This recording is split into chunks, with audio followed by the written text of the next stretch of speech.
இப்போ நம்ம கத்திரிக்காய் சட்னி தான் பண்ண போகிறோம். அதுக்கு நான் சும்மா ஒரு 10 சின்ன வெங்காயம், கொஞ்சோண்டு புளி, ஒரு 15 மிளகா வத்தல் எடுத்து வச்சுருக்கேன்.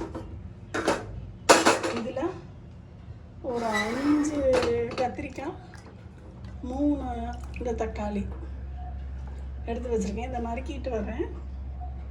இப்போ இந்த சட்டி நம்ம காய வச்சுருக்கோம். இதில் நம்ம இந்த புளியை தவிர வெங்காயம், மிளகா வத்தல், பூண்டு, ஒரு 3 சின்ன பல், கருவேப்பிலை கொஞ்சம், இந்த பூண்டை புளியை மட்டும் அப்புறமா போட்டுக்கலாம்.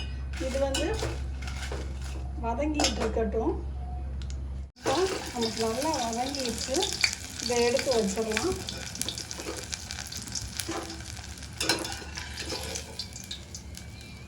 இப்போ நான் கத்திரிக்காய் நறுக்கி வச்சுருக்கேன். இந்த மாதிரி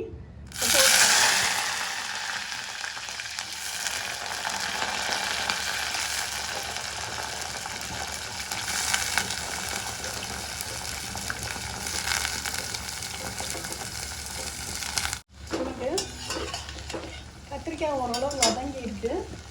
இதில் இந்த தக்காளி, புளி போட்டுடலாம். இந்தளவு உப்பு போட்டுக்கிடுவோம். இப்போ பாருங்க, இந்த கத்திரிக்காய் நல்லா வெந்துருச்சு.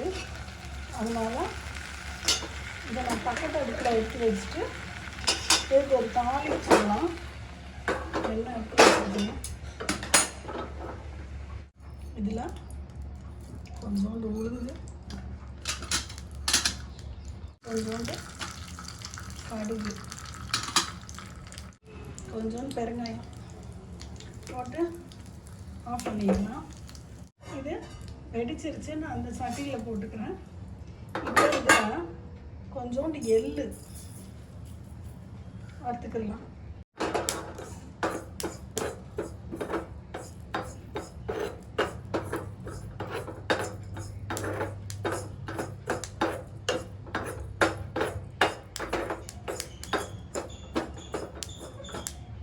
வெடிச்சிருச்சு. அதை நம்ம அமர்த்திக்கிடலாம். எள்ளு, கத்திரிக்காய், தக்காளி எல்லாமே கொஞ்சம் ஆறட்டும். ஆறணும் நம்ம அரைச்சிக்கிடுவோம். இப்போ இந்த எள்ளு,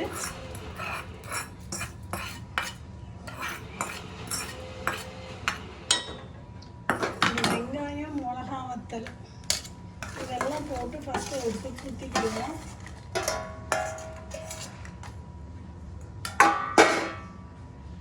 சுற்றிட்டு வரேன். இந்தளவு சுற்றிருக்கோம். இப்போ இந்த கத்திரிக்காய், தக்காளி எல்லாத்தையும் போட்டுடலாம். அதில் இந்த தக்காளியிலேருந்தே தண்ணி வரும். தண்ணி வேணும்னா அதெல்லாம் ஊற்றிக்கலாம்.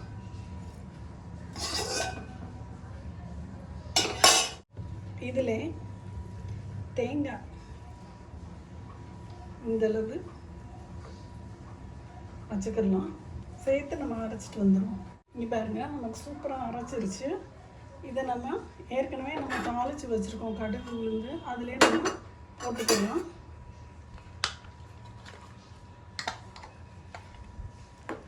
இதில் கொஞ்சம் தண்ணி வேணால் ஊற்றி அலசி ஊற்றிக்கிடலாம். தண்ணி ஊற்றிருக்கேன். நாம் இதில் ஊற்றிக்கிடலாம்.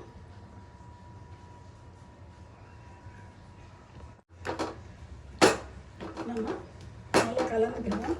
நமக்கு செம்ம எம்மியான கத்திரிக்காய் சட்னி ரெடி. இது இட்லி, தோசை எதுக்கு வேணாலும் நம்ம யூஸ் பண்ணிக்கலாம்.